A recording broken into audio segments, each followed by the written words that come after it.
아버지의 유언장, 내 자녀가 합심하여 재산을 빼앗으려 했지만 마지막 순간 상상도 못한 반전이 일어납니다. 박진수 씨가 어느 7월 아침 갑작스러운 심장마비로 세상을 떠났습니다. 그의 부고에 온 동네가 하루 종일 침묵에 잠겼습니다. 평생 아내와 자식들을 위해 굳은 일만 마다하지 않던 선량한 그를 모두가 안타까워했기 때문입니다. 그에게는 아내 김정숙 씨와 이미 장성한 4명의 자녀가 있었습니다. 아들 둘, 딸 둘, 모두 번듯한 집과 직장을 가진 성공한 자식들이었죠. 사람들은 그들이 아버지의 빈자리를 채우며 어머니 김정숙 씨에게 큰 힘이 되어줄 것이라 믿었습니다. 하지만 예상과 달리 장례식의 향불이 채 꺼지기도 전에 내 자녀는 재산분할 이야기를 꺼내기 시작했습니다. 남편의 영정 앞에서 조용히 향을 피우는 어머니의 모습은 안중에도 없었습니다. 그들은 아버지가 남긴 유일한 재산인 3층짜리 주택에 대해 수군거렸습니다. 하지만 곧이어 밝혀진 사실에 그들은 할 말을 잃었습니다. 박진수 씨가 남긴 유언장에는 집의 모든 권리가 아내인 김정숙 씨에게 있으며 그녀가 평생 사용하는 것으로 명시되어 있었기 때문입니다.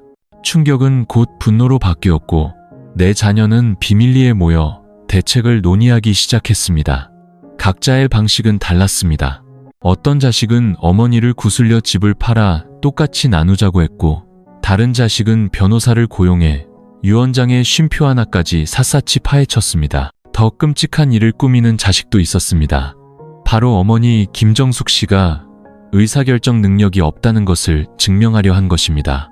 이 모든 것은 백발이 성성한 늙은 어머니가 남편의 영정 옆에서 하염없이 눈물 흘리게 만든 바로 그 집 한 채 때문이었습니다. 어머니는 남편을 잃은 슬픔보다 자신이 낳고 기른 자식들이 핏줄의 정을 외면하는 모습에 더 큰 고통을 느꼈습니다. 하지만 그녀는 몰랐습니다. 박진수 씨가 마지막 순간을 위해 몰래 준비해둔 마지막 카드가 있었다는 것을. 그가 마지막까지 지켰던 그 비밀이 아무도 예상치 못한 순간에 모든 판을 뒤집어 놓을 것이라는 사실을 말입니다. 박진수 씨가 세상을 떠난 날 오후 내내 추적추적 비가 내렸습니다. 동네 사람들은 모두 찾아와 조의를 표하며 정 많고 선량했던 그의 죽음을 애도했습니다. 장례는 그의 성격처럼 소박하게 치러졌습니다. 빗속에서 오직 김정숙 씨만이 붉게 충혈된 눈으로 처마 밑에 서서 40년 넘게 동고동락한 남편의 마지막 길을 배웅했습니다. 그러나 남편을 잃은 슬픔이 채가 시기도 전에 그녀가 핏줄이라 불렀던 이들로부터 거센 풍파가 몰아치기 시작했습니다. 부부의 4자녀, 아들 둘과 딸 둘은 모두 결혼하여 가정을 꾸리고 있었습니다. 부모님과 함께 살지는 않았지만 명절 때만큼은 꼬박꼬박 연락을 유지했죠. 그래서 장례가 끝나고 첫 주가 채 지나기도 전에 그들은 차례차례 작은 골목 끝에 위치한 3층 집으로 돌아왔습니다. 홀로 남은 어머니 김정숙 씨를 위로하기 위해서가 아니었습니다. 재산 분할 문제를 논의하기 위해서였죠. 첫째 아들 상훈이 앉자마자 입을 열었습니다. 어머니, 아버지가 돌아가셨으니 이제 집 문제도 정리해야죠. 저희도 각자 사정이 있는데 공평하게 나누는 게 좋지 않겠어요? 둘째 딸 미경도 고개를 끄덕이며 거들었습니다. 이 집 시세가 꽤 나가요. 그냥 이렇게 둘 수는 없죠. 어머니 혼자 사시는데 이렇게 넓은 집은 필요 없잖아요. 김정숙 씨는 순간 몸을 떨었습니다. 이 집은 그녀와 남편이 평생을 바쳐 일군 곳이었습니다. 벽돌 한 장, 페인트 한 겹까지, 심지어 집 중앙의 기둥마저도 남편 박진수 씨가 직접 쌓아 올린 것이었습니다. 이제 남편이 세상을 떠난 지 일주일도 채 되지 않았는데 4자녀는 벌써 땅을 측량하고 나누어 가질 궁리를 하고 있었습니다. 그녀는 천천히 일어나 서랍에서 서류 봉투 하나를 꺼냈습니다. 그 안에는 붉은 인형이 찍힌 유언장이 들어 있었습니다. 박진수 씨가 세상을 떠나기 전 공증사무소에 소중히 맡겨둔 것이었죠. 그녀의 목소리는 차분했습니다. 너희 아버지가 가시기 전에 유언을 남기셨다. 이 집은 내가 살아있는 동안 온전히 내 것이라고, 나누지도, 명의를 이전하지도, 다투지도 말라고 하셨어. 갑자기 분위기가 무겁게 가라앉았습니다. 상우는 유언장을 째려보며 중얼거렸습니다. 아버지가 왜 그런 말씀은 한 번도 안 하셨지? 이건 너무 불공평하잖아요. 처음부터 침묵을 지키던 막내 아들 상우가 바람처럼 가벼운 목소리로 말했습니다. 어머니가 집을 계속 가지고 계셔도 나중에는 결국 저희 것이 되어야죠. 설마 남 좋은 일 시키시겠어요? 김정숙 씨는 슬픈 미소를 지었습니다. 남이라니, 자식들의 입에서 그런 단어를 듣게 될 줄은 꿈에도 몰랐습니다. 그 후 며칠 동안 그녀는 자식들의 변화를 뚜렷이 느꼈습니다. 더 이상 예전처럼 찾아오지 않았고 말투는 날이 갈수록 차가워졌습니다. 심지어 한 번은 막내딸 미진이 몰래 자기 방에 들어와 서류를 뒤지는 것을 발견하기도 했습니다. 그녀는 아무 말도 하지 않았습니다. 그저 밤마다 방문을 조용히 잠그고 유언장을 더 깊숙이 숨긴 채 남편의 영정 앞에 향 하나를 더 피울 뿐이었습니다. 그날 밤 그녀는 영정 앞에 멍하니 앉아 있었습니다. 향냄새는 여전히 은은하게 퍼졌지만 그녀의 마음속은 숨이 막힐 듯한 냉기로 가득 찼습니다. 자신이 낳은 4명의 자식들이 점차 낯선 사람으로 변해가고 있었습니다. 그들은 몰랐습니다. 그들이 읽은 유언장 내용 외에 박진수 씨가 마지막 카드로 숨겨둔 또 다른 조항이 있다는 것을, 그리고 그 카드가 공개되는 순간 그들의 모든 냉정한 계산은 뒤집힐 것이라는 사실을 말입니다. 월요일 오후 김정숙 씨가 막 남편의 49제 상을 차리고 난 뒤였습니다. 전화벨이 울렸습니다. 어머니, 저 상훈이에요. 집에 계시죠? 저희 잠깐 들를게요. 드릴 말씀이 있어요. 그녀의 대답을 기다리지도 않고 전화는 끊겼습니다. 30분도 채 되지 않아 4자녀가 모두 도착했습니다. 그들은 마치 공식적인 회의라도 하듯 거실 테이블에 둘러앉았습니다. 아무도 안부를 묻지 않았고 향이 피어오르는 영정 쪽은 쳐다보지도 않았습니다. 상훈이 바로 본론으로 들어갔습니다. 어머니, 저희가 신중하게 생각해봤어요. 아버지 유언이 어떻든 이 집을 나누지 않을 수는 없어요. 요즘 법이 얼마나 공평한데요. 어머니 혼자 다 가지실 수는 없어요. 미경이 고개를 끄덕이며 말을 이었습니다. 법적으로도 유산은 배우자와 자녀 공동 소유로 명시되어 있어요. 계속 어머니 단독 명의로 둘 수는 없어요. 다시 생각해 보시지 않으면 저희도 어쩔 수 없이 변호사 도움을 받아야 해요. 김정숙 씨는 망연자실했습니다. 자신이 낳아 밥 한 술, 옷 한 벌까지 손수 챙겨 키운 자식들이 이제는 남처럼 법을 운운하며 자신 앞에 앉아 있었습니다. 나는 내 앞으로 무얼 남기려는 게 아니다. 이건 너희 아버지의 뜻이야. 내가 살아있는 동안 이 집은 내 것이라고 하셨어. 처음부터 조용히 있던 막내딸 미진이 갑자기 꿀처럼 달콤한 목소리로 말했습니다. 저희가 어머니 재산을 뺏으려는 게 아니에요, 엄마. 다만 어머니께서 공동명의 서류에 서명만 해주시면 나중에 저희가 덜 힘들잖아요. 혹시 무슨 일이라도 생기면 법적인 근거가 있어야죠. 김정숙 씨는 자식들의 눈을 뚫어지게 쳐다보았습니다. 덜 힘들다. 법적 근거라는 달콤한 말로 포장되어 있었지만 그 속에는 치밀하게 준비된 계획이 숨어 있었습니다. 분위기는 활시위처럼 팽팽해졌습니다. 그때 상훈이 테이블을 가볍게 치며 몸을 어머니 쪽으로 기울였습니다. 그의 목소리는 거칠어졌습니다. 솔직하게 말씀드릴게요. 어머니, 그냥 서명하세요. 이 집 가지고 뭐 하시게요? 혼자 사시면서 저희는 비싼 월세 내면서 힘들게 사는데 이게 공평한가요? 처음으로 김정숙 씨는 웃음을 터뜨렸습니다. 하지만 그것은 고통스러운 웃음이었습니다. 그녀는 자리에서 일어나 안방으로 들어갔다가 작은 나무 상자 하나를 들고 나왔습니다. 그녀는 상자를 테이블 중앙에 놓았습니다. 이건 너희 아버지가 유언장 외에 남기신 모든 것이다. 너희가 더 이상 나를 어머니로 생각하지 않는다면 이걸 열겠다. 하지만 한번 열면 누구도 되돌릴 수 없을 거다. 네 자녀는 어안이 벙벙했습니다. 상자 안에 무엇이 들었는지 알 수 없었습니다. 하지만 그 순간 김정숙 씨의 눈빛은 더 이상 연약한 어머니의 것이 아니었습니다. 마치 폭탄의 기폭장치를 손에 쥔 사람 같았습니다. 누구도 입을 떼지 못하는 사이 그녀는 상자를 품에 안고 돌아섰습니다. 오늘 밤 아버지께 향 올리고 내일 이 상자를 아버지 담당 변호사에게 가져갈 거다. 그때가 되면 모든 진실이 밝혀지겠지. 문이 닫히고 낡은 방에는 향냄새가 여전히 남아 있었습니다. 하지만 그 공간 속에는 내 자녀의 음모를 단숨에 뒤집을 수 있는 비밀이 공개될 날을 기다리고 있었습니다. 그날 밤, 김정숙 씨는 방에 홀로 앉아 있었습니다. 앞에는 남편 박진수 씨가 세상을 떠나기 전 건네준 낡은 나무 상자가 놓여 있었습니다. 그는 이렇게 말했었습니다. 여기에 내가 당신에게 남기고 싶은 마지막 말과 아이들에게 전하는 메시지가 들어있소.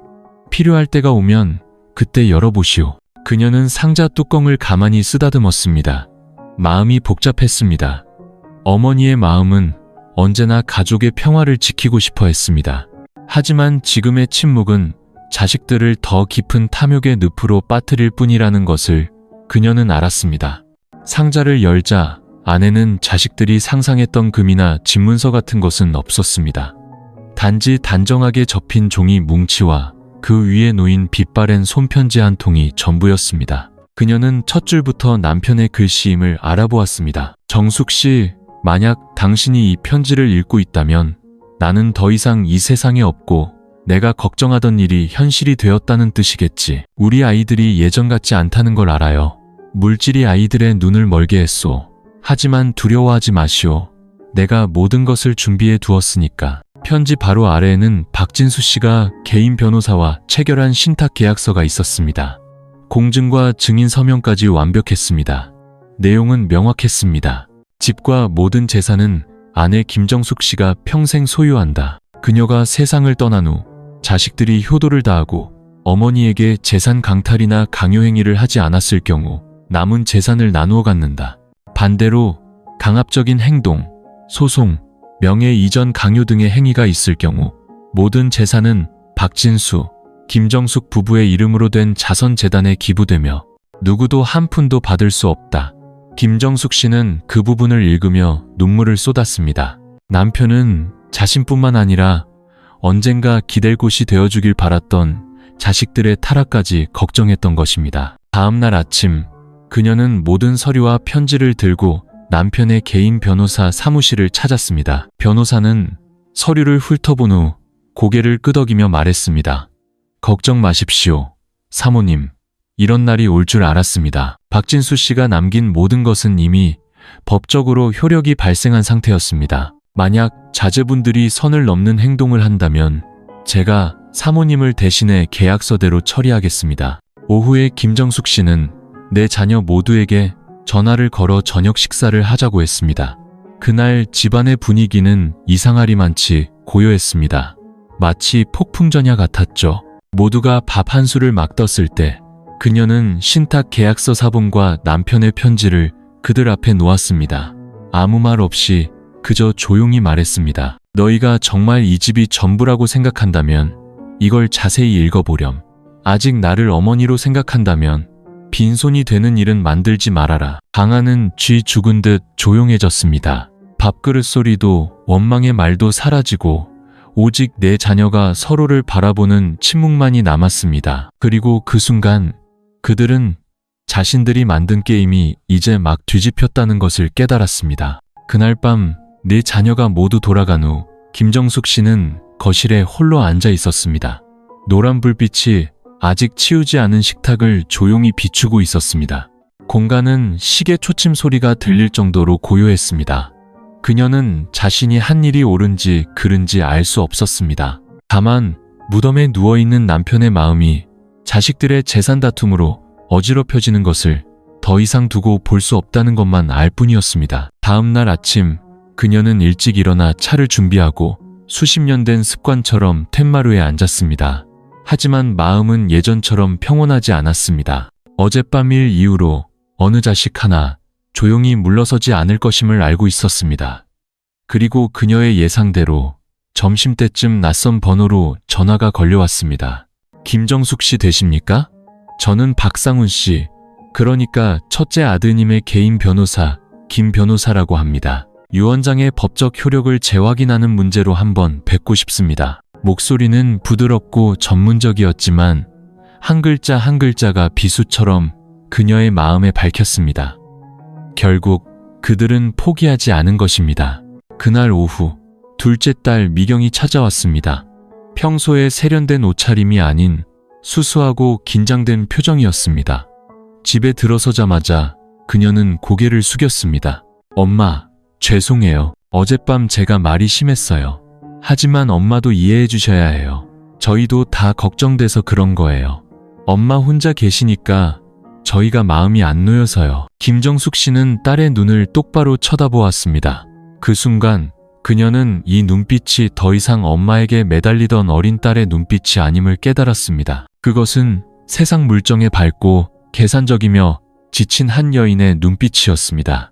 정말 엄마를 걱정했다면 변호사 내세워서 엄마를 협박하지는 않았겠지. 그녀는 느리지만 단호하게 말했습니다. 미경은 할 말을 잃었지만 이내 부드러운 목소리를 유지하며 말했습니다.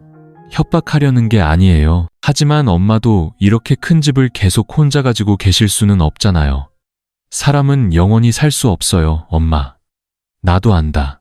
그녀는 딸의 말을 끊었습니다. 하지만 너희 아버지도 영원히 살지 못했어. 그리고 그이가 마지막으로 남긴 것은 이 집뿐만이 아니라 너희 각자의 양심을 온전히 지키라는 것이었어. 미경은 조용히 고개를 끄덕였지만 돌아설 때 그녀의 눈에는 아주 다른 차가운 빛이 스쳤습니다.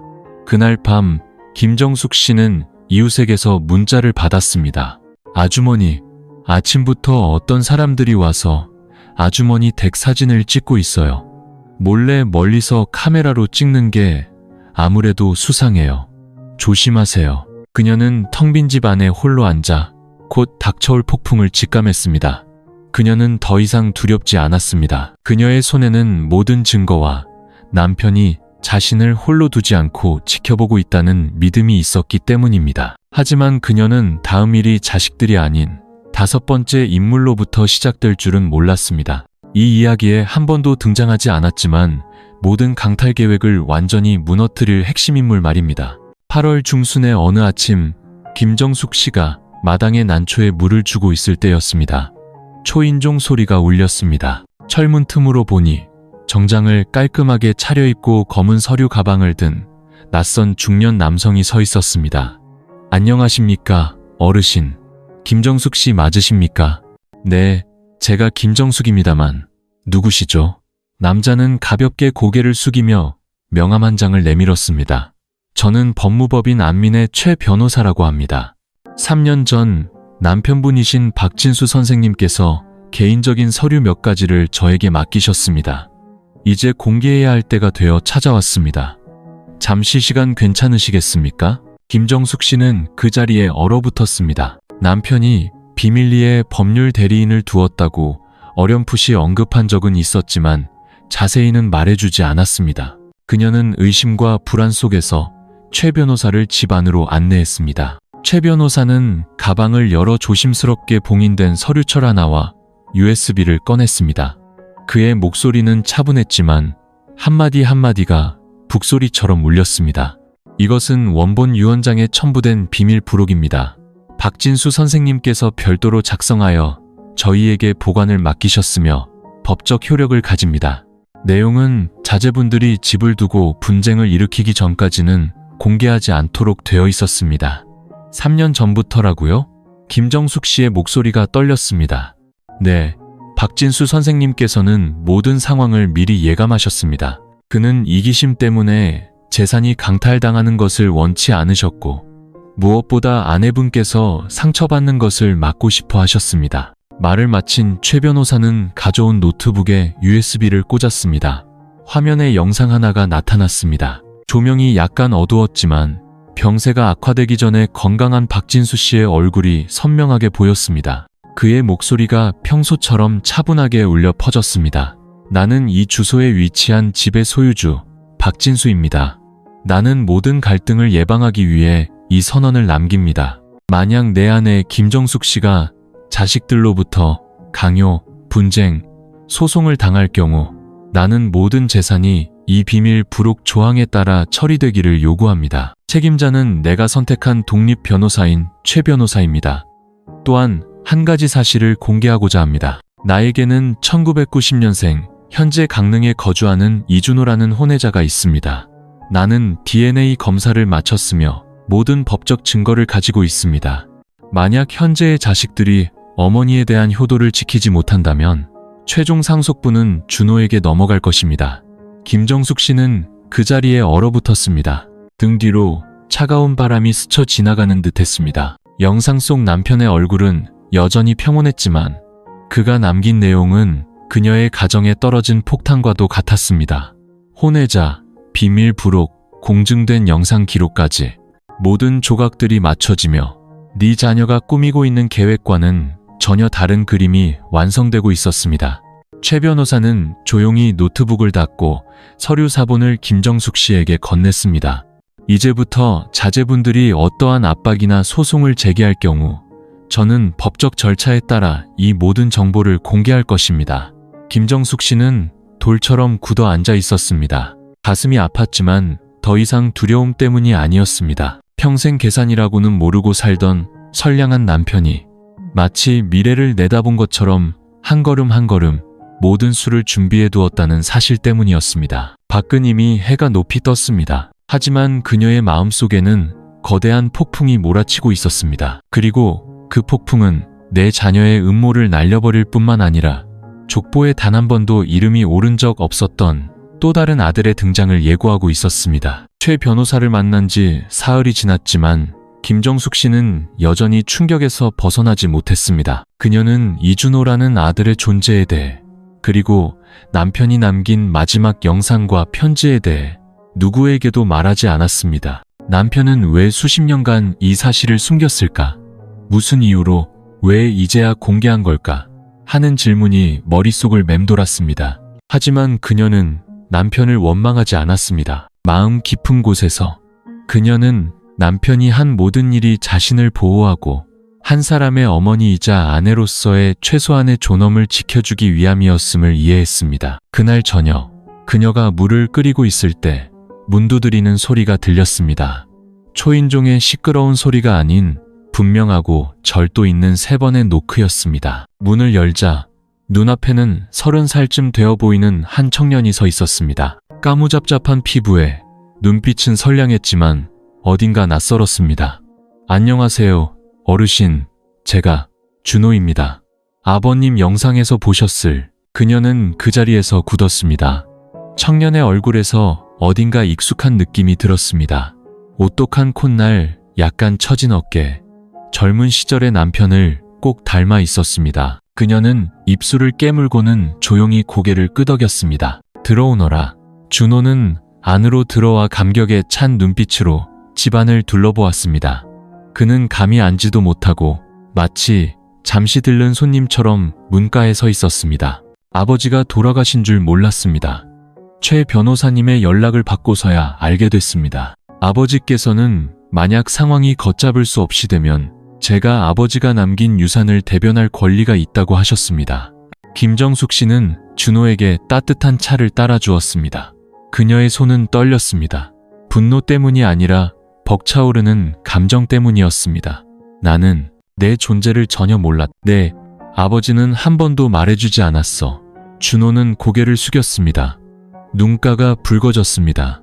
저도 원망하지 않습니다. 저는 정식으로 사랑받아 태어난 자식이 아니니까요. 제 어머니는 예전에 이 댁에서 일하시던 분이었습니다.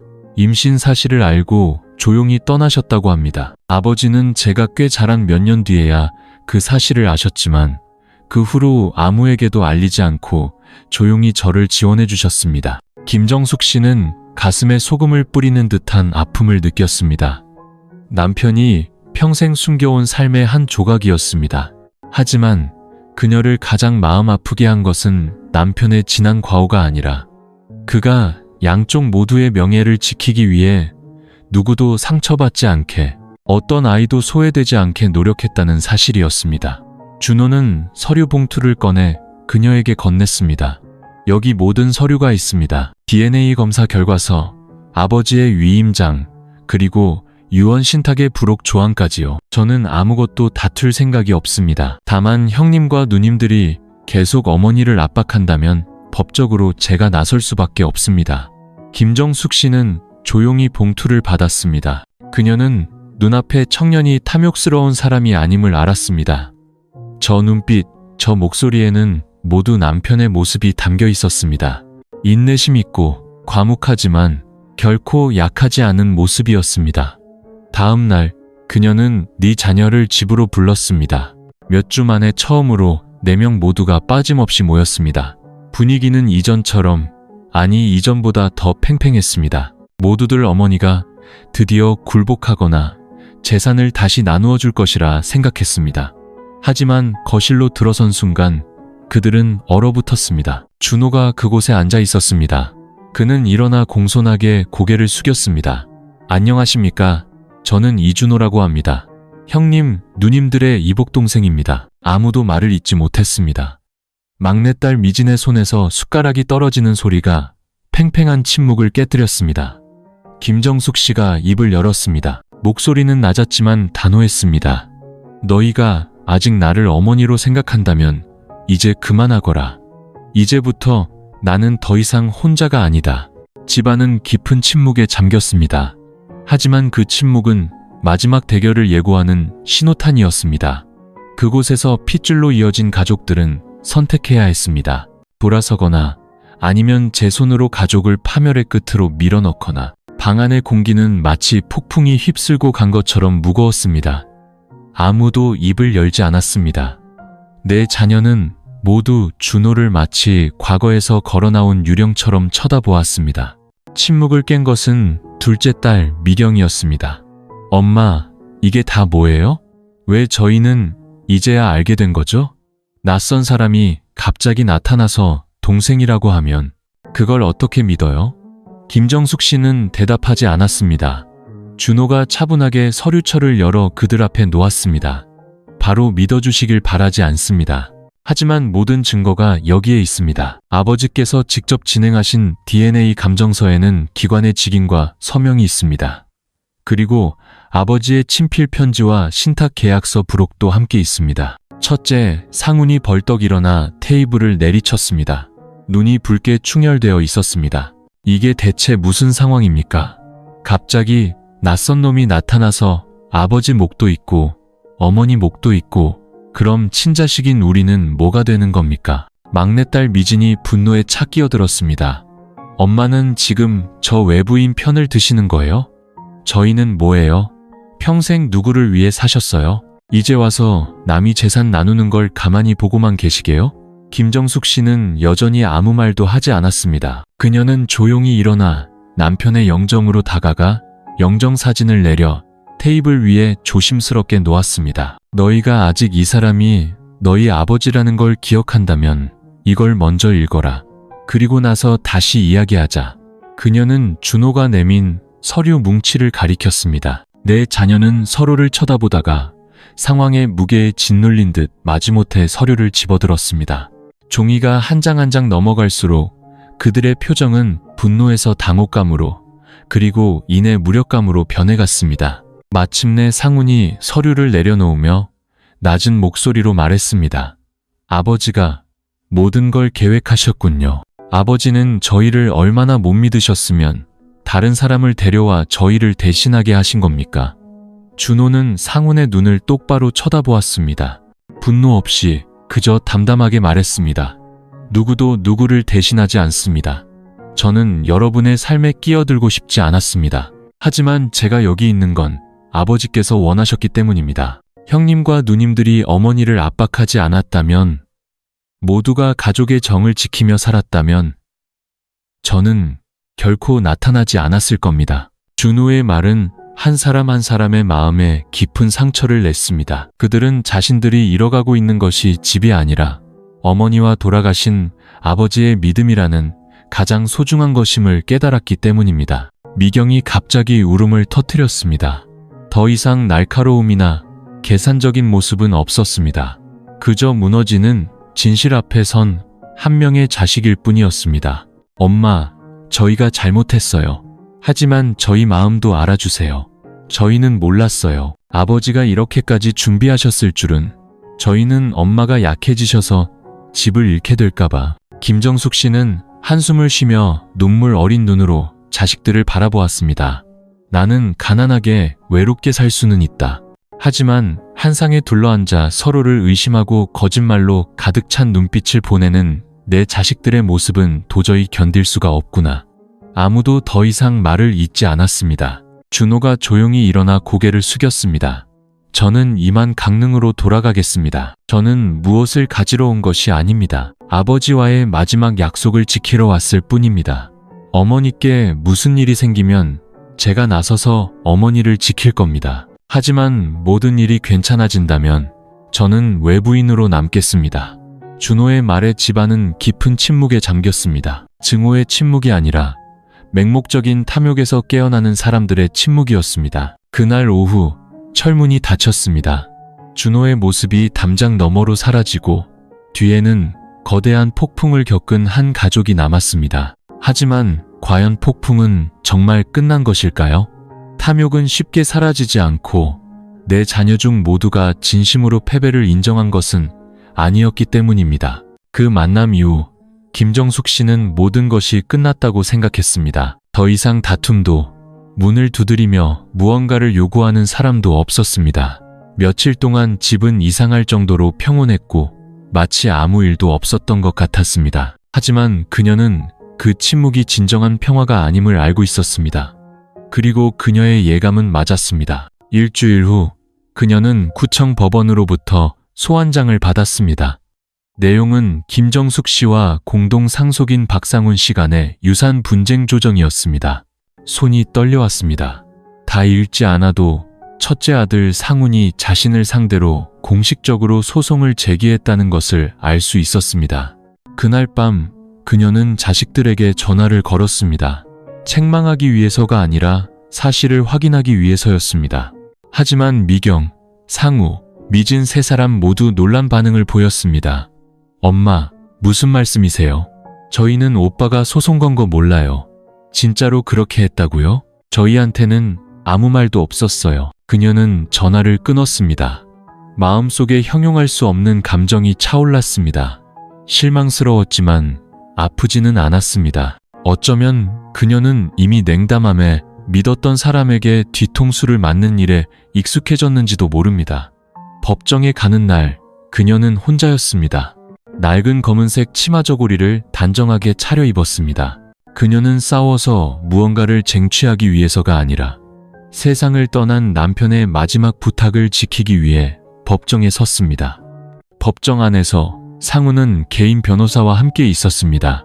그의 눈빛은 더 이상 회피하지 않았고 계산으로 가득 차 있었습니다. 그의 목소리는 또렷하게 울려 퍼졌습니다. 저는 어머니께서 그 집에 거주하실 권리를 반대하지 않습니다. 하지만 유언장 작성 과정에 심리적 압박이 있었을 가능성을 의심하고 있습니다. 당시 아버지는 건강이 좋지 않아 판단력이 흐리셨고 이준호라는 인물은 호적에도 없는 사람으로 혼란을 야기하는 요소입니다. 김정숙 씨의 변호사는 모든 원본 서류를 가지고 있던 최 변호사였습니다. 그는 옅은 미소를 지으며 하나씩 증거를 제시했습니다. 유언장 작성 당시의 건강검진 기록, 박진수 씨가 명확하게 의사를 밝히는 영상, 그리고 가장 중요한 강압행위 발생 시에 처리 조항이 명시된 공증된 비밀 부록까지. 그렇다면 DNA 재감정을 요구합니다. 상훈이 갑자기 목소리를 높였습니다. 저는 이준호라는 사람이 아버지의 친자식이라는 것을 믿을 수 없습니다. 이것은 조작일 수 있습니다. 법정은 술렁였습니다. 김정숙 씨는 굳었지만 최 변호사는 놀라지 않았습니다. 그는 마지막 서류철을 꺼냈습니다. 이것은 독립적인 법의학 기관에서 실시한 두 번째 DNA 감정 결과입니다. 분쟁 발생 시를 대비해달라는 박진수 선생님의 요청에 따라 검사 샘플은 지난 3년간 은행 안전금고에 보관되어 왔습니다. 결과는 99.98% 일치합니다. 법정 안의 공기는 굳어버렸습니다. 상훈의 얼굴은 굳었지만 그의 눈빛은 흔들리고 있었습니다. 판사가 물었습니다. 원고 측은 이를 반박할 다른 증거가 있습니까? 상훈은 침묵했습니다. 법정은 무거운 침묵에 잠겼습니다. 그때 김정숙 씨가 처음으로 입을 열었습니다. 그녀의 목소리는 듣는 이의 마음에 한 방울씩 떨어지는 물처럼 낮고 느렸습니다. 아들아, 내가 평생 몰랐던 과거까지도 모두 용서할 수 있다면 너는 고작 집 한 채 때문에 우리 모자의 정을 버릴 수 있겠니? 그 질문은 대답을 기다리지 않았습니다. 원고 측이 소송 취하 의사를 밝히면서 재판은 휴정되었습니다. 하지만 그녀는 이것이 끝이 아님을 알았습니다. 자존심에 상처를 입은 첫째 아들은 아직 진심으로 멈출 생각이 없었기 때문입니다. 그리고 그는 법이 아닌 사람의 마음을 겨냥한 마지막 반격을 준비하고 있었습니다. 휴정 이후 김정숙 씨는 모든 것이 멈췄다고 생각했습니다. 상우는 더 이상 전화도 방문도 하지 않았습니다. 소송 사실을 알게 된 나머지 세 자녀는 어머니에게 돌아와 사과의 말을 전했습니다. 준호는 약속대로 더 이상 개입하지 않고 조용히 강릉으로 돌아가 어머니가 필요하시면 언제든 연락주세요. 그렇지 않으면 저는 모든 것에서 물러나 있겠습니다. 라는 짧은 문자만 남겼습니다.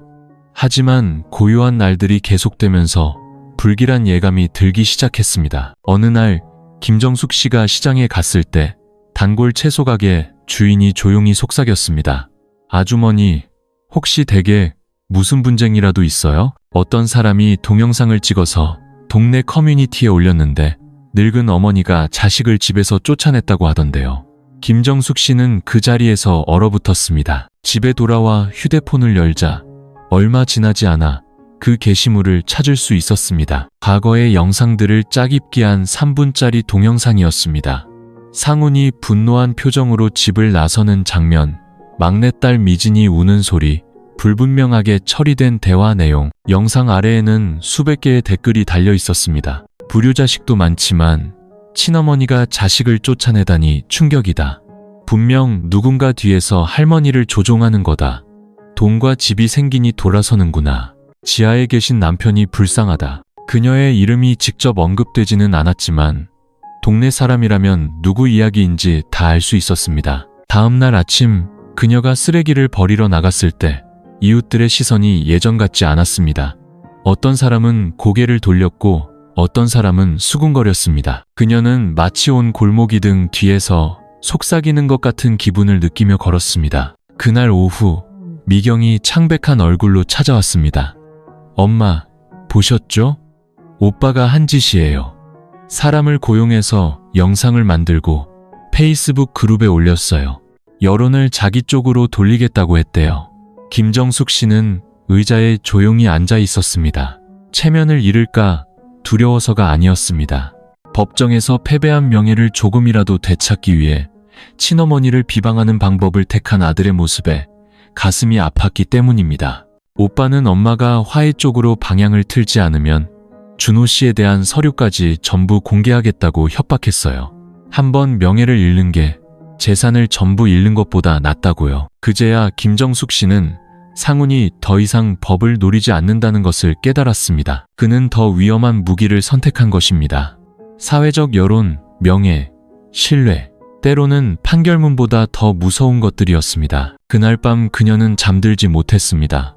남편과 40년을 살며 모든 지출을 기록했던 낡은 가계부를 꺼내 한 줄 한 줄 글을 써 내려갔습니다. 첫 장에 그녀는 이렇게 썼습니다. 너희가 내가 너희 대신 재산을 택했다고 생각한다면 나는 모든 것을 돌려주겠다. 하지만 집으로 돌려주는 것이 아니라 진실로 돌려주겠다. 다음 날 아침 그녀는 최 변호사를 찾아갔습니다. 변호사님, 작은 기자회견, 아니 주민 간담회를 하나 열고 싶습니다. 동네 주민대표 몇 분과 가능하다면 지역 신문 기자도 불러주세요. 최 변호사는 조금 놀랐습니다. 공개적으로 입장을 밝히시겠다는 말씀이십니까? 그녀는 고개를 끄덕였습니다. 눈빛은 더 이상 흔들리지 않았습니다. 변명하기 위해서가 아니라 끝내기 위해서입니다. 나는 내 아들이 불쌍한 사람으로 남는 것을 원치 않지만 한 어머니가 세상의 눈에 배신자로 비치는 것은 더더욱 용납할 수 없습니다. 간담회는 3일 뒤로 정해졌습니다. 그녀는 이것이 단순한 대화가 아니라 집을 둘러싼 모든 음모의 마침표를 찍는 자리가 될 것임을 알았습니다. 그날 아침 평소에는 주민회의에나 쓰이던 동사무소의 작은 회의실이 사람들로 가득 찼습니다. 현수막도 팡파르도 없었지만 모두들 큰일이 벌어졌다는 것을 알고 있었습니다. 친자식에게 고소당한 늙은 어머니, 다섯으로 쪼개질 위기에 처한 집, 갑자기 나타난 혼외자. 수십 가지의 소문이 이미 동네 구석구석 퍼져 있었습니다. 중앙에 김정숙 씨가 단정히 앉아 있었습니다. 테이블 위에는 서류 뭉치와 유언장 사본 몇 부, 악의적으로 편집되었던 영상의 원본, 그리고 남편이 5년 전 직접 쓰고 그녀가 소중히 보관해온 친필 편지가 놓여 있었습니다.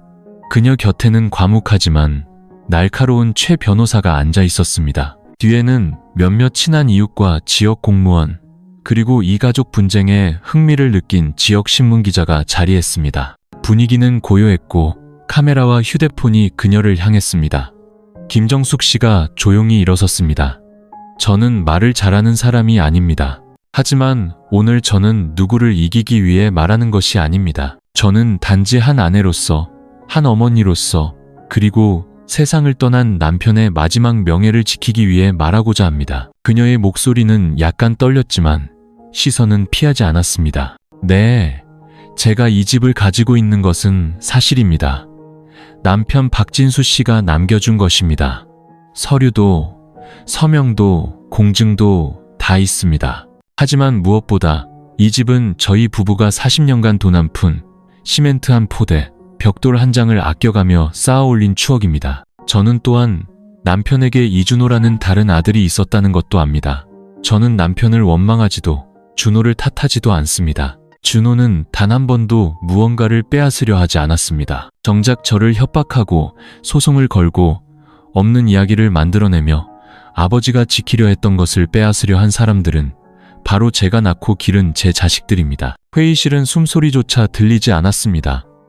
준호는 저에게 이런 말을 했습니다. 형님과 누님들이 자식된 도리를 다하며 살았다면 저는 결코 나타나지 않았을 겁니다. 저는 반대로 묻고 싶습니다. 만약 제 자식들이 효도를 다했다면 오늘 같은 날이 있었을까요?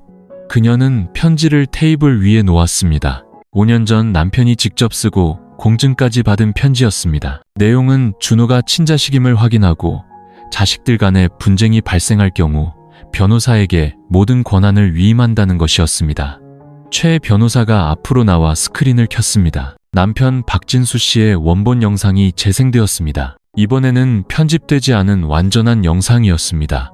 배경음악도 효과도 없었습니다. 그저 한 아버지가 돈 때문에 변해가는 자식들을 보며 느끼는 두려움과 고통, 그리고 너희 어머니를 지켜다오. 그 사람이 너희 모두와 홀로 맞서 싸우게 두지 마라는 마지막 바람을 느리게 이야기하는 목소리뿐이었습니다. 회의실 뒤쪽에서 흐느끼는 소리가 들려왔습니다. 미경이 얼굴을 감싸 쥔 채 참지 못하고 눈물을 흘리고 있었습니다. 방 안에 있던 몇몇 주민들도 감동한 듯 눈시울을 붉혔습니다. 상우는 그 자리에 없었지만 김정숙 씨는 그를 탓하지 않았습니다. 그가 이 영상을 보았을 것이고 만약 그의 마음에 부모에 대한 정이 조금이라도 남아있다면 이해했을 것이라고 믿었습니다. 간담회를 마치며 김정숙 씨는 모든 사람에게 고개를 숙여 인사했습니다. 단 한마디의 변명도 원망도 없었습니다. 하지만 바로 그 침묵이 여론을 바꾸었습니다. 시장에서 들려오던 수군거림이 잦아들었습니다. 인터넷의 악성 댓글들이 삭제되고 그 자리에는 한 어머니에 대한 동정과 존경의 글들이 올라오기 시작했습니다. 이기려 하지 않고 자신과 떠난 사람의 품위를 지키려 한 어머니에게 보내는 응원이었습니다. 그날 저녁 그녀는 낯선 번호로부터 짧은 문자 한 통을 받았습니다. 어머니, 죄송합니다. 이름은 없었지만 그녀는 늦게나마 첫째 아들이 마침내 고개를 숙였다는 것을 알았습니다. 그녀는 남편의 영정을 바라보며 조용히 향 하나를 피웠습니다. 옅은 향 연기 속에서 그녀는 미소 지었습니다. 이겨서가 아니었습니다. 떠난 사람이 그가 남긴 모든 것을 온전히 지켜낼 것이라고 믿었던 것이 틀리지 않았음을 알았기 때문이었습니다. 간담회 이후 김정숙 씨의 삶은 저녁 노을처럼 조용해졌습니다. 그녀는 집 밖으로 나가는 일이 줄었고 더 이상 문을 두드리는 사람도 없었습니다. 하지만 그것은 고립이 아니었습니다. 사람들이 그녀를 존경하기 시작했기 때문입니다. 동네 사람들은 더 이상 수군거리지 않았고 어떤 이는 매일 아침 문 앞에 조용히 채소 바구니나 빵 봉지를 놓아두었습니다. 어떤 이는 지나가다 그저 고개를 숙여 인사했고 그 눈빛에는 존경심이 가득했습니다. 미경, 상우, 미진 세 자녀는 말수는 줄었지만 행동으로 달라지기 시작했습니다. 그들은 더 자주 찾아와 말없이 정원을 가꾸고 밥을 짓고 오래되어 물이 새던 낡은 수도꼭지를 고쳤습니다. 누구도 더 이상 집에 대한 이야기를 꺼내지 않았습니다. 마음이 완전히 편해진 것은 아니었지만 그들은 어머니가 이미 충분히 상처받았음을 이해했습니다. 한편 어머니, 죄송합니다라는 짧은 문자 이후로 상우는 자취를 감췄습니다. 전화도 추가적인 연락도 없었습니다. 가족들은 그가 스스로 부끄러움을 느끼고 물러섰다고 생각했고 아무도 묻지 않았습니다. 김정숙 씨는 겉으로 내색하지 않았지만 가끔 문 밖을 내다보며 익숙한 모습을 기다렸습니다. 어느 비오는 오후 그녀가 난초 화분을 정리하고 있을 때 등 뒤에서 작은 목소리가 들렸습니다. 어머니, 돌아보니 상훈이었습니다. 그는 처마 밑에 서 있었고 옷은 흠뻑 젖어 있었습니다. 손에는 찢어진 비옷을 들고 신발에서는 물이 뚝뚝 떨어졌습니다. 얼굴은 수척했습니다. 어머니, 제가 잘못했어요. 제가 너무 고집을 부렸어요. 너무 부끄러워서 어머니를 뵐 수가 없었어요. 하지만 오늘은 와야만 했어요. 이대로는 제가 미쳐버릴 것 같아서요. 그녀는 아무 말 없이 수건을 가져와 그의 얼굴을 닦아주었습니다. 그 순간 법정 앞에서 당당했던 내 자녀와 홀로 맞섰던 강인한 어머니는 온데간데 없었습니다. 그저 늙고 지친 그녀의 마음이 겨우 이것만으로도 위로받는 듯 그녀는 첫째 아들 앞에서 몸을 떨었습니다. 상우는 무릎을 꿇고 어머니의 무릎에 머리를 기댔습니다. 아직 저를 용서하지 마세요. 하지만 다시 시작할 기회를 한 번만 주세요. 집안은 빗소리로 가득 찼습니다. 하지만 이번에는 남편의 장례식 날처럼 무겁고 슬픈 비가 아니었습니다. 모든 계산을 씻어내고 가족 사이에 쌓인 먼지를 털어내는 정화의 비였습니다. 그날 저녁 몇 달 만에 처음으로 5 식구가 밥상에 둘러앉았습니다. 더 이상 눈물도 원망도 없었습니다. 엄마가 담근 김치는 여전히 맛있네. 누나가 만두는 참 잘 빚어 같은 소소한 이야기와 이웃이 반죽통에 빠진 이야기를 하는 막내딸의 웃음소리뿐이었습니다. 준호는 없었습니다. 하지만 식사 후 김정숙 씨는 휴대폰을 들어 메시지를 보냈습니다. 준호야, 온 가족이 모여 밥 먹는데 너만 빠졌구나. 3분 뒤 답장이 왔습니다. 제 밥은 남겨두세요. 어머니, 주말에 갈게요. 그녀는 미소 지었습니다.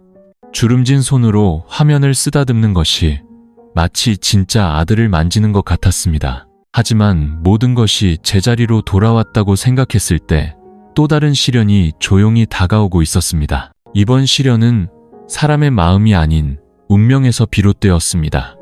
그리고 이번에 가장 먼저 맞서야 할 사람은 바로 준호였습니다. 아직 동이 트지 않은 새벽, 김정숙 씨는 어두운 방을 울리는 전화벨 소리에 잠에서 깼습니다.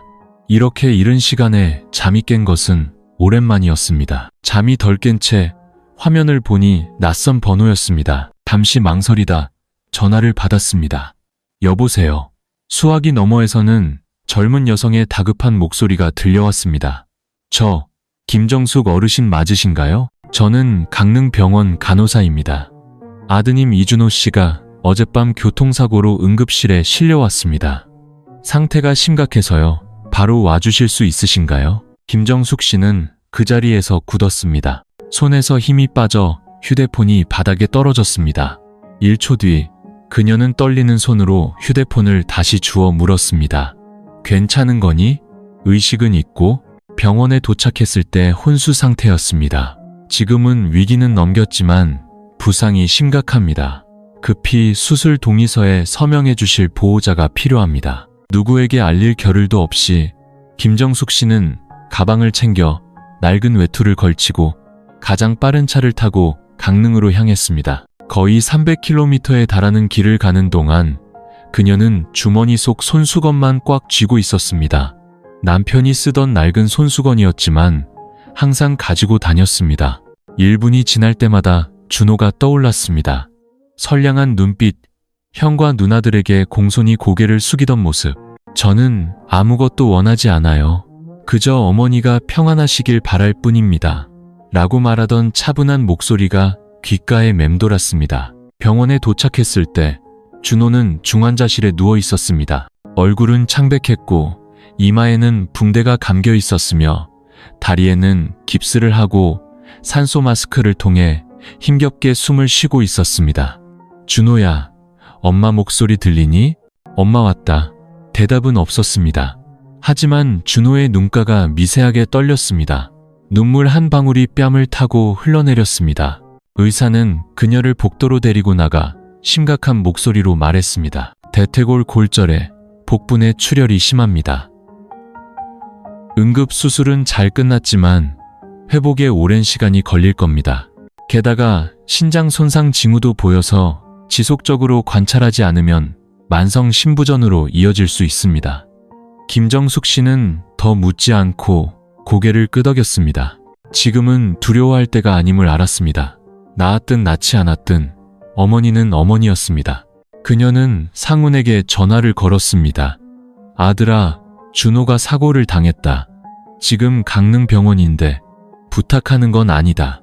하지만 너희가 준호를 한 가족이라고 생각한다면 이리로 와주렴. 수학이 너머는 조용했고 그녀는 더 기다리지 않고 전화를 끊었습니다. 하루, 이틀이 지나도 준호는 완전히 의식을 차리지 못했습니다. 그녀는 병상 곁을 지켰습니다. 산바람은 뼛속까지 시렸지만 그녀는 남편의 낡은 손수건을 준호의 가슴 위에 덮어주며 속삭였습니다. 힘내야 한다.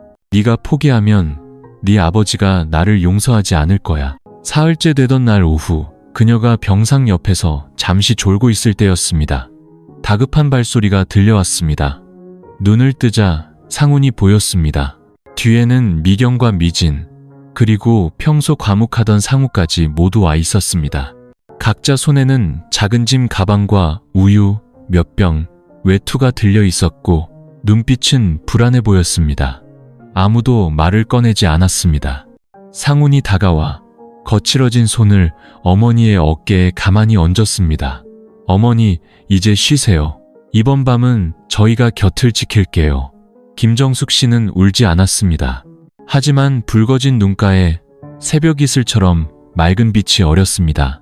처음으로 아무런 설명도 변명도 필요 없었습니다. 자식들은 이제 누가 동생이라 불려야 하는지, 누가 낳지는 않았지만 핏줄처럼 소중한 사람인지 스스로 깨달은 것입니다. 준호는 아직 깨어나지 않았지만 그녀는 알았습니다. 그가 눈을 떴을 때 가장 먼저 보게 될 것은 완전한 가족의 품, 진짜 가족의 모습일 것이라는 것을. 준호는 안개가 자욱한 아침에 눈을 떴습니다. 창문 밖 희미한 햇살이 하얀 커튼을 뚫고 그의 창백한 얼굴 위로 어렴풋이 비쳤습니다. 그는 고통의 얼굴을 찡그리며 눈을 떴다가 지친 눈꺼풀을 깜빡였습니다. 현실인지 꿈인지 분간하려는 듯 했습니다. 그의 눈에 가장 먼저 들어온 것은 병원 천장이나 링거가 아니었습니다. 침대 옆에서 불편한 자세로 잠든 채 여전히 자신의 손을 꼭 잡고 있는 한 여인의 모습이었습니다. 어머니, 그의 목소리는 갈라져 있었습니다. 김정숙 씨가 깜짝 놀라 잠에서 깼습니다. 그녀의 얼굴은 마치 기적을 본 사람처럼 환해졌습니다. 준호야, 정신이 드니? 엄마 여기 있다. 여기 있어. 준호는 입꼬리를 올려 웃으려 했지만 얼굴 근육이 찢어질 듯 아팠습니다. 김정숙 씨는 서둘러 간호사를 호출하는 벨을 누르고 마치 아이가 열이 날 때 어루만져 주던 것처럼 그의 머리카락을 쓸어주었습니다. 잠시 후 의사가 들어와 상태를 확인했습니다. 준호가 깨어났다는 소식은 복도에 금세 퍼졌습니다. 그리고 곧이어 자식들이 하나둘씩 들어왔습니다. 상훈, 미경, 상우, 미진. 모두가 마치 사과보다 더 중요한 무언가를 기다리는 듯 조용히 서 있었습니다. 준호는 그들을 훑어보았습니다. 눈빛에 당혹감이 스쳤습니다. 그는 평생 미움받을 것이라 각오하고 있었습니다. 하지만 지금 그의 눈앞에는 차갑고 적대적인 시선이 아닌 잘못을 뉘우치고 용서를 기다리는 사람들의 침묵이 있었습니다. 상훈이 먼저 다가왔습니다. 그는 테이블 위에 따뜻한 물컵을 준호의 손에 쥐어주며 바람처럼 작은 목소리로 말했습니다. 네가 깨어났다는 말 듣고 정말 기뻤다. 일단 푹 쉬어. 모든 건 우리가 잘못했다. 준호는 아무 말 없이 그를 보며 작게 고개를 끄덕였습니다. 그 끄덕임 하나가 이전의 모든 원망을 대신했습니다. 미진이 다가와 가방에서 갈색 스웨터를 꺼냈습니다. 오빤 추위를 많이 타잖아. 강릉은 안개가 많아서 쌀쌀해. 이 옷 새로 산 거니까 꼭 입어. 미경은 한참을 조용히 서 있다가 침대 뒤로 돌아가 준호의 이불을 조심스럽게 덮어주었습니다. 누구도 미안하다는 말을 하지 않았지만 모든 행동과 눈빛이 가장 진심 어린 사과였습니다. 준호는 방 안을 둘러보았습니다. 병실의 분위기는 이제 요양하는 곳이라기보다 가족 모임 같았습니다. 어머니가 있고 형과 누나들이 있고 따뜻한 차와 낡은 의자가 있고 그리고 그가 수십 년간 한 번도 느껴보지 못했던 안정감이 있었습니다. 김정숙 씨가 앉아 준호의 손을 잡고 속삭이듯 말했습니다. 아무 걱정하지 마라. 우리 식구 많잖아. 한 사람씩만 도와도 금방이다. 너는 건강해지기만 하면 돼. 나는 집도 등기부등본도 서류에 적힌 이름도 다 필요 없어. 나는 그저 네가 살아있으면 된다. 그 말에 준호의 눈가가 시큰해졌습니다. 30년이 넘는 세월이 지나서야 그는 비로소 온전한 아들이라는 말을 들을 수 있었습니다. 아무도 그를 더 이상 외부인으로 보지 않는 한 가정의 품 안에서 말입니다. 의사가 들어와 김정숙 씨에게 서류 몇 장을 건네며 2차 수술 동의서에 가족 대표가 서명해야 한다고 말했습니다. 그녀가 입을 떼기도 전에 상훈이 앞으로 나섰습니다. 제가 하겠습니다. 이제 모든 것은 우리 집의 일이었습니다. 더 이상 다툼도 의심의 눈초리도 없었습니다. 부서진 조각들로부터 겨우 다시 맞춰진 가족의 정만이 남아 있었습니다. 김정숙 씨는 창밖으로 고개를 돌렸습니다. 강릉의 하늘은 막 비가 그쳐 있었습니다. 길 건너편 지붕 위로 햇살이 마치 비단 손수건처럼 펼쳐져 내리고 있었습니다. 그녀는 마음속으로 속삭였습니다. 여보, 우리 아이들이 드디어 서로 손을 잡을 줄 알게 됐어요. 2주 넘게 입원한 후 준호의 건강은 점차 회복되었습니다. 그는 이제 앉아서 웃고 죽을 먹고 심지어 밥을 너무 많이 떠먹이는 미진에게 농담을 건넬 정도가 되었습니다. 김정숙 씨와 자식들은 교대로 간병을 했습니다. 미경은 식사를 책임졌고 상우는 보험 서류를 처리했으며 상우는 병원비 문제를 해결했습니다. 한때 분쟁으로 얽혀있던 가족이 이제는 익숙한 톱니바퀴처럼 순조롭게 돌아갔습니다. 준호는 때로는 어리둥절했고 때로는 감동했습니다. 그는 믿을 수가 없었습니다. 불과 몇 달 전만 해도 이곳은 전쟁터였지만 이제는 그가 평생 갈망했던 진정한 보금자리가 되어 있었습니다. 의사가 준호가 퇴원하여 집에서 요양할 수 있다고 알렸을 때 김정숙 씨는 그를 예전 집으로 데려가기로 결정했습니다. 한때 분쟁의 중심이었던 그 집이 이제는 잃어버렸던 아들을 맞이하는 곳이 된 것입니다. 준호가 휠체어를 타고 대문을 들어서는 날, 미지는 문 앞에 서서 손으로 쓴 팻말을 높이 들었습니다. 둘째 오빠, 집에 온 걸 환영해. 온 가족이 웃음을 터뜨렸습니다. 준호는 목소리가 아직 약했지만 가장 크게 웃었습니다. 익숙한 집은 그대로였습니다. 빛바랜 노란 벽, 마당 구석의 석류나무, 그리고 거실 중앙에 걸린 괴종시계는 여전히 예전처럼 똑딱거리며 시간을 알리고 있었습니다. 그날 저녁 단란한 식사 후 김정숙 씨가 불쑥 말을 꺼냈습니다. 내가 생각해봤는데 너희 아버지 방을 좀 정리해야겠다. 돌아가신 지 꽤 됐지만 내가 감히 손을 못 댔거든. 근데 이제 우리 식구도 늘었으니 조금 고쳐야겠지. 모두가 조용했습니다. 남편의 방은 신성한 기억의 공간이었고 김정숙 씨 외에는 누구도 감히 들어가지 못했기 때문입니다. 다음 날 아침, 그녀는 낡은 열쇠를 꺼내 거의 1년 동안 닫혀있던 문을 떨리는 손으로 열었습니다. 방은 그대로였습니다. 소박한 침대, 자단목으로 만든 낡은 옷장, 창가에 놓인 작은 책상, 모든 것이 먼지에 덮여 있었지만 썩지는 않았습니다. 창틈으로 들어온 빛이 책상 위에 놓인 익숙한 나무 상자를 비추었습니다. 하지만 그것은 남편이 이전에 남겼던 상자가 아니었습니다. 어머나, 이 상자는 또 뭐지? 김정숙 씨가 나지막이 말했습니다. 상자를 열자 안에는 단정하게 접힌 손편지와 짙은 갈색의 작은 가죽 수첩이 들어 있었습니다. 표지는 세월의 흔적으로 누렇게 변해 있었습니다. 정숙 씨, 언젠가 당신이 이 편지를 읽는다면 나는 없고 모든 일이 끝난 뒤겠지. 그 상자는 풍파를 대비해 당신에게 주었지만 이 상자는 오직 당신만을 위한 것이오. 편지는 남편이 이전에 썼던 것들보다 길었습니다. 그 안에는 그녀가 한 번도 들어보지 못했던 많은 이야기가 담겨 있었습니다. 준호에 대해 더 일찍 말하지 못한 후에 준호를 공개적으로 아들로 인정하려 했지만 그녀가 상처받을까 두려워했던 이야기, 그리고 그녀가 예상치 못한 어려움에 처할 때를 대비해 따로 모아둔 돈 이야기까지. 아래에 놓인 수첩은 은행 통장이었습니다. 큰 금액은 아니었지만 김정숙 씨는 남편의 손이 다른 세상에서도 여전히 자신을 붙잡아주고 있는 것처럼 느꼈습니다. 여보, 당신은 너무 멀리까지 생각했군요. 왜 나는 이제야 알았을까요?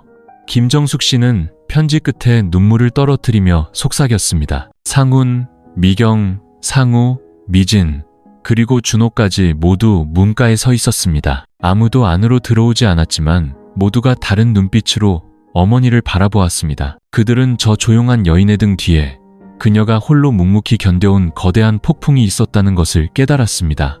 방은 깨끗하게 정리되었습니다. 누구도 그 방의 주인이 되려 다투지 않았습니다.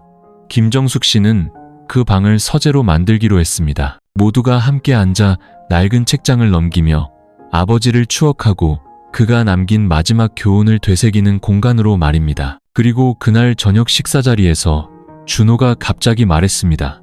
어머니, 제게 소원이 하나 있습니다.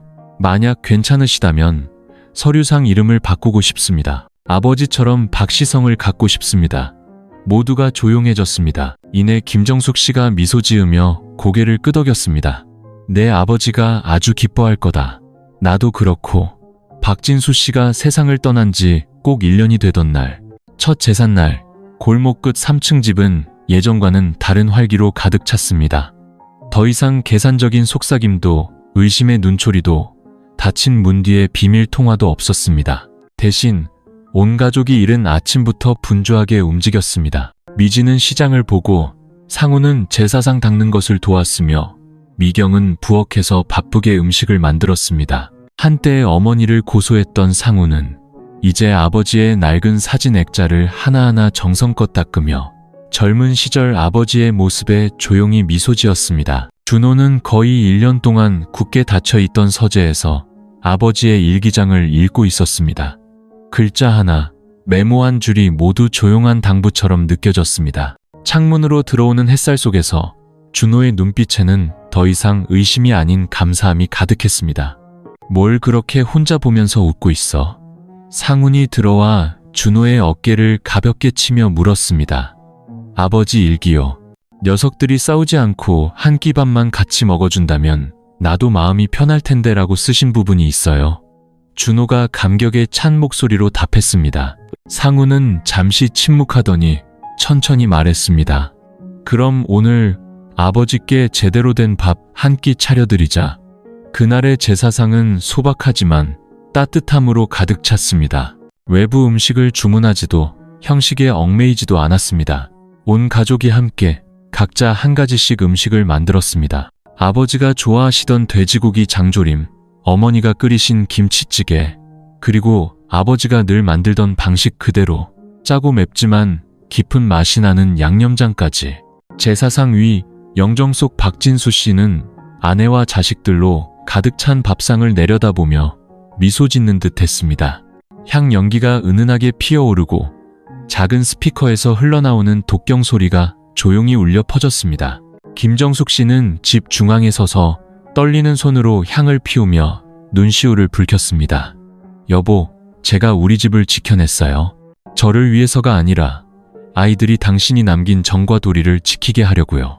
상훈이 다가와 어머니의 어깨에 손을 얹었습니다. 어머니, 죄송합니다. 어머니가 안 계셨다면 우리 집은 이미 오래전에 무너졌을 거예요.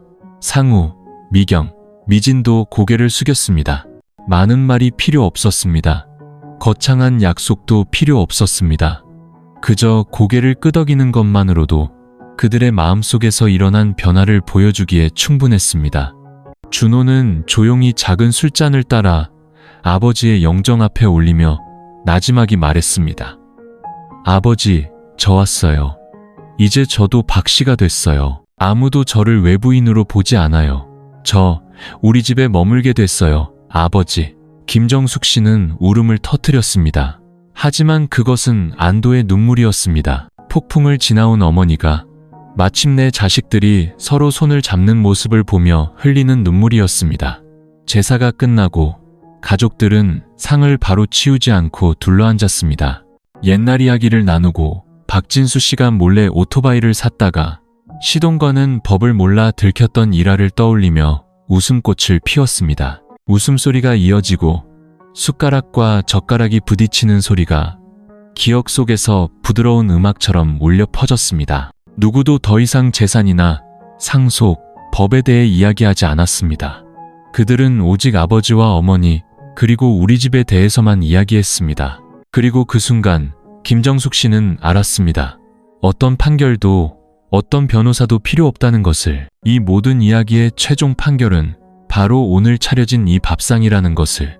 모든 식구가 모인 밥상, 정으로 가득 찬 하나의 집. 박진수 씨의 첫 제사 이후 3층 집의 삶은 느리고 평온한 리듬을 되찾았습니다.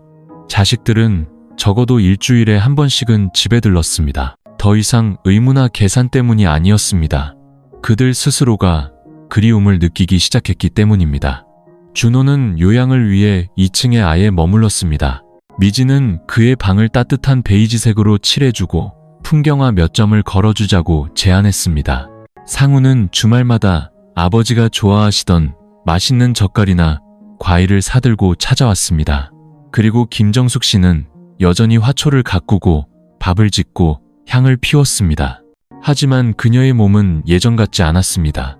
아침에 일어날 때 조금 어지러웠고 찻주전자를 든 손이 가끔 미세하게 떨렸습니다. 안경을 바꾼 지 얼마 되지 않았는데도 신문을 읽을 때 눈이 침침했습니다. 그녀는 아무에게도 말하지 않았습니다. 걱정을 끼치고 싶지 않았기 때문입니다. 하지만 마음속으로 마지막 준비가 필요하다는 것을 알았습니다. 유언이 아닌 당부의 말이었습니다. 어느 이른 아침 모두가 잠들어 있을 때 그녀는 낡은 수첩을 조용히 꺼냈습니다. 남편이 가족의 대소사를 기록하던 수첩이었고 그가 떠난 후 그녀가 이어서 쓰고 있었습니다. 첫 장에는 자식들의 생일과 예방접종 기록, 한 푼 두 푼 아꼈던 지출 내역이 적혀 있었습니다. 중간 장에는 남편이 입원했다가 다시 건강해지고 아프고 화내던 날들이 기록되어 있었습니다. 그녀는 마지막 장에 글을 써내려가기 시작했습니다. 언젠가 엄마가 없거든 제사는 거창하게 지내지 마라. 네 아버지 첫 제사 때처럼 밥 한 끼 차리면 족하다. 혹 무슨 안 좋은 일이 생겨도 누구도 탓하지 마라. 가족은 기댈 곳이지 화풀이할 곳이 아니니. 이 집은 누구에게도 나누어 주지 않겠다. 아까워서가 아니라 너희가 서로를 아끼는 한 함께 사는 것만으로도 충분하다고 믿기 때문이다. 정이 없어지면 아무리 나누어 가져도 결국 남이 될 뿐이다. 그녀는 한참을 쓰다가 문 두드리는 소리를 들었습니다. 준호였습니다. 어머니, 일찍 일어나셨네요. 차 끓여왔어요. 방안이 환한 것을 보고 온 모양입니다. 그녀는 미소 지으며 수첩을 조용히 덮었습니다. 내 아버지가 좋아하던 된장찌개 끓이는 법을 적고 있었다. 나중에 너희가 잊어버릴까봐. 준호는 옆에 앉았습니다. 잠시 침묵이 흐른 뒤 그가 말했습니다. 어머니, 무슨 일이 있으시면 그냥 말씀하세요.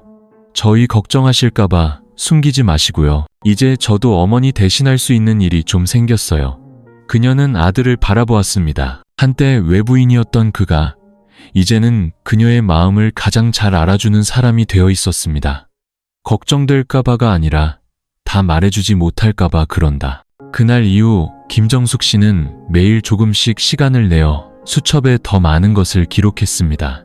음식 조리법, 자식들 각자의 습관, 서류 보관 장소, 금고 비밀번호까지. 미경은 추위를 타니 문가에서 재우지 말 것. 상우는 고혈압 약을 자주 잊는다는 사소한 이야기까지. 어느 한 줄도 누구에게 무엇을 나누어 준다는 내용은 없었습니다. 하지만 한 글자 한 글자가 그 집을 조금이라도 더 따뜻하게 지키기 위해 그녀가 평생 모아온 정신적 유산이었습니다. 수첩 마지막, 그녀는 붉은 펜으로 떨리지만 힘있는 필체로 단 한 줄을 남겼습니다. 너희는 집을 지킬 필요 없다. 서로를 지키면 된다.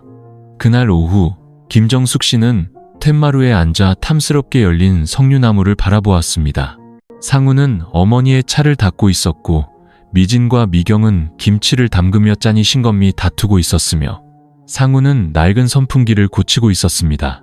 준호는 아버지가 쓰던 낡은 나무 쟁반에 차를 담아내오고 있었습니다. 누구도 아무 말 하지 않았지만 그녀는 자신이 전하고 싶은 모든 것이 이미 자식들의 눈빛 속에 담겨 있다는 것을 알았습니다. 3월의 어느 오후, 준호는 한 번도 가보지 않은 곳으로 가는 버스표를 끊었습니다.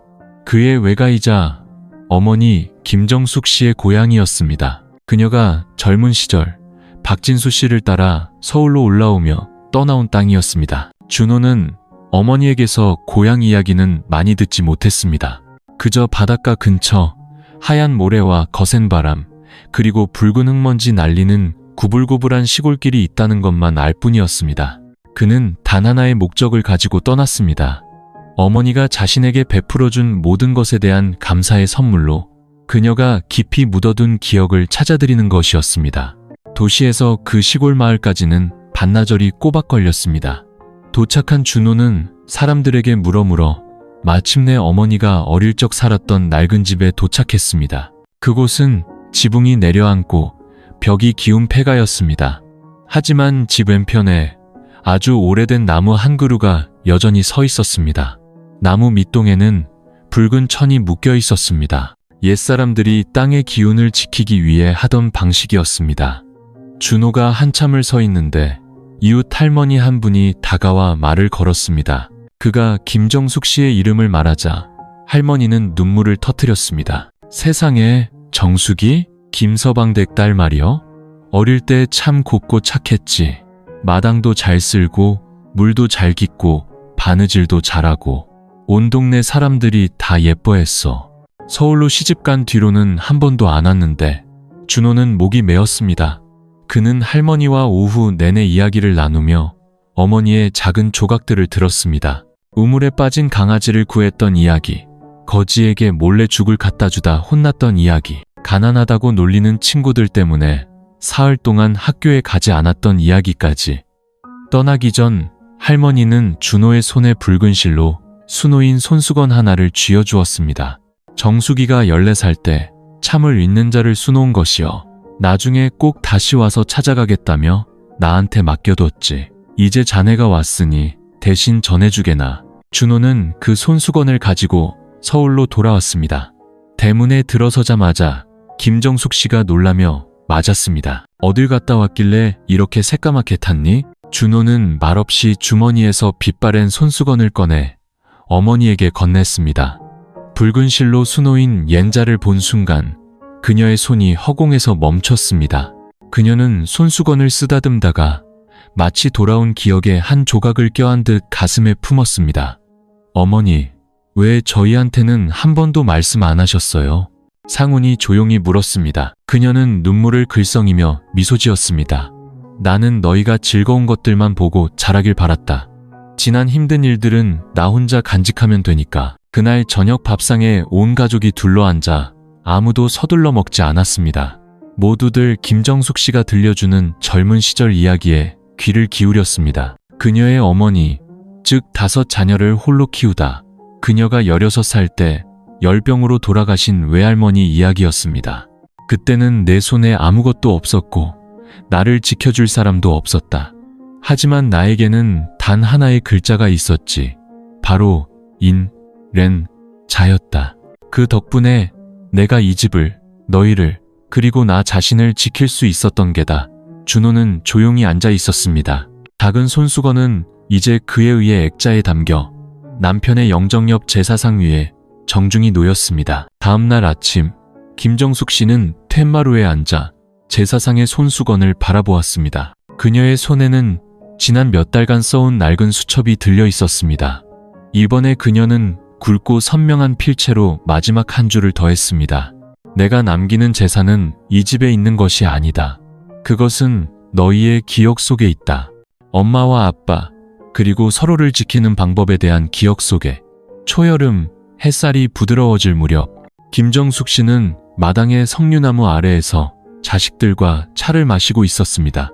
올해 석류나무에는 유난히 열매가 많이 열렸습니다.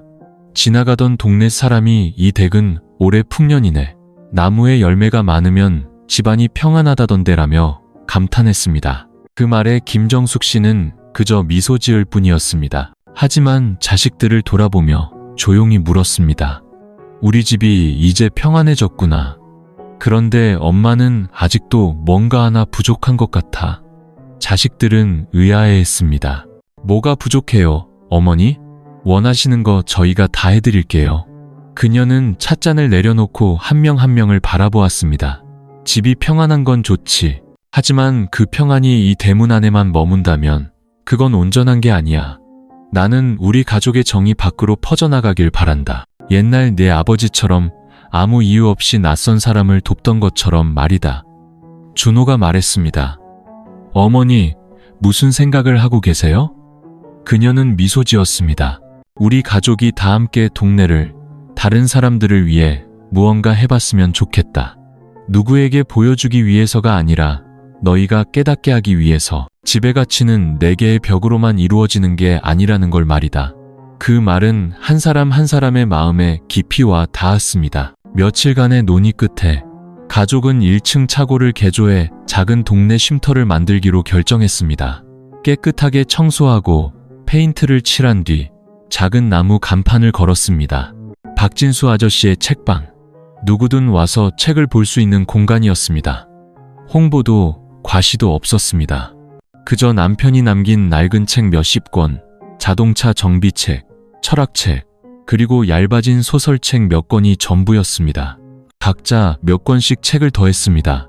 미경은 요리책을, 미지는 자기계발서를, 상우는 아들의 낡은 만화책을 가져왔습니다. 준호는 법률과 실용서를, 가장 말이 없던 상우는 사람들이 와서 편히 앉을 수 있도록 묵묵히 나무 의자 몇 개를 만들어 놓았습니다. 처음 며칠은 동네 아이들만 와서 놀았지만 점차 어른들도 들르기 시작했습니다.